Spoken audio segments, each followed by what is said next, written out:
Mobile سے تصویر لینا اگر ضروری ہو، دین کی بات ہو، دعوت ہو، کام ہو، ورنہ ناجائز ہے۔ فجر کی نماز میں میری آنکھ نہیں کھلتی ہے، اللہ ہدایت دے۔ ویسے سورۃ الکہف کی جو آخری آیات ہیں، ان الذین آمنوا وعملوا الصالحات کانت لہم جنات الفردوس نزلا، یہ پڑھ کے سینے پہ دم کر دیا کریں اور کہیں کہ یا اللہ ٹھیک میں 4 بجے اٹھوں تو ٹھیک اٹھیں گے وقت پر، اگر نیت بھی ہو اٹھنے کی۔ کھانے کے لیے تو نیند کھل جاتی ہے، صرف نماز کے لیے نہیں کھلتی ہے۔ کہتے ہیں جی کہ ہمارے ختم کا جو رواج ہمارے مسلمان میں، یہ بدعت ہے، ختم صغیر، ختم کبیر، یہ سب بدعت ہے۔ اچھا، اور خدا کی قدرت ہے، آپ اللہ کے حرم میں ہیں، کعبہ شریف میں ہیں، آپ یہ رعایت نہ کریں کہ مولوی مکی کہہ رہا ہے، آپ ایمان سے کہیں۔ کبھی آپ نے دیکھا ہے کہ کسی مولوی صاحب نے دال پہ لسی پہ ختم پڑھا ہو؟ جب بھی پڑھتے ہیں کہ بریانی ہو، کوفتے ہوں، حلوہ شریف ہو، آپ ایک دن ان کو بلائیں گھر میں، باجری کی سوکھی 2 روز کی روٹی اور 3 دن کی کھٹی لسی کا گلاس بھر کے رکھیں گے، جی ختم پڑھو اور پیو، پھر دیکھ لینا کہ کیا وہ پڑھتا ہے۔ گالیاں بھی دے گا، فتوے بھی لگائے گا کفر کے، تم گستاخ ہو، وہابی ہو، تم نے یقیناً مولوی مکی کی تقریر سنی ہوگی۔ انا للہ و انا الیہ راجعون۔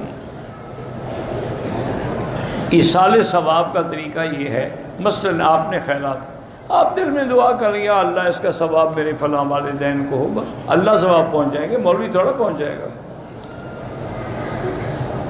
ایک ہمارے یہاں ایک اور بھی بڑی بے وقوفی ہے، سب کٹھے بیٹھ جاتے ہیں، اچھا جی تم 7 دفعہ سورۃ کل اس نے پڑھا، انہوں نے کہا جی میں نے ثواب مولوی صاحب آپ کی نظر کیا، انہوں نے کہا میں نے بھی آپ کی نظر کیا، مولوی پاگل ہے کہ تمہارے بڑوں کو بھیجے، وہ جیب میں ڈال کے گھر لے جائے گا۔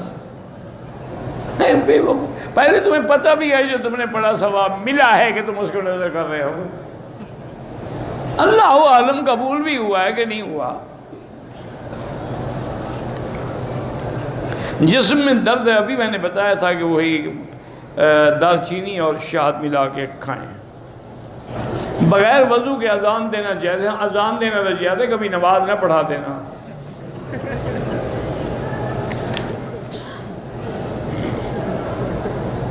کہتے ہیں اس دور میں بڑی بڑی بیماریاں پیدا ہو رہی ہیں، علامات قیامت بھی ہے اور ہمارے گناہوں کی وجہ بھی ہے کہ جب ہمارے گناہ بڑھیں گے تو اللہ عذاب مسلط کر دیتے ہیں، کبھی بیماری کا، کبھی مکڑیوں کا، کبھی بارشوں کا، کبھی طوفان کا، کبھی سیلاب کا، کبھی زلزلے کا۔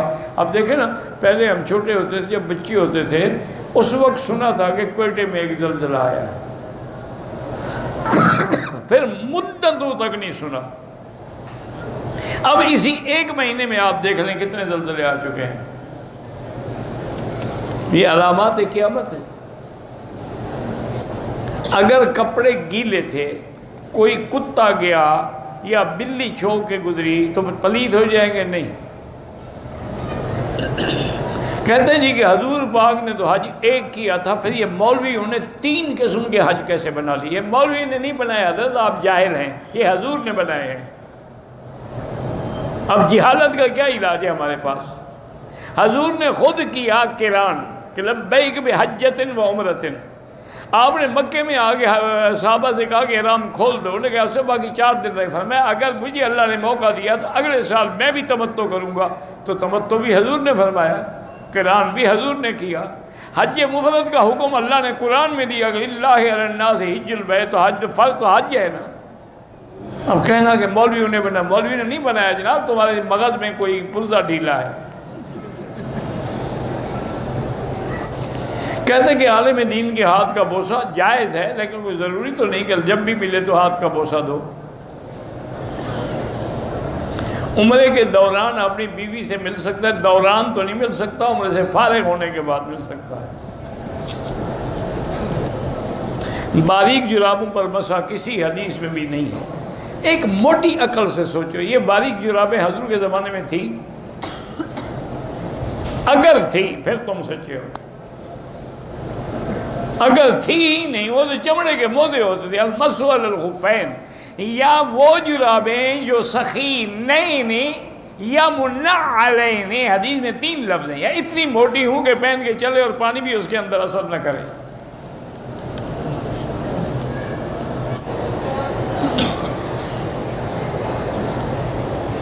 میری بھابھی کو کینسر کی بیماری ہے، اللہ اس کو شفائے کاملہ عطا فرمائے، اور میں نے کینسر کے لیے کئی دفعہ اپنے درس میں وہ آیت لکھوائی ہے، لیس لہا من دون اللہ کاشفہ، وہ سن کے وہ دم کریں، پڑھیں، انشاءاللہ شفا دیں گے۔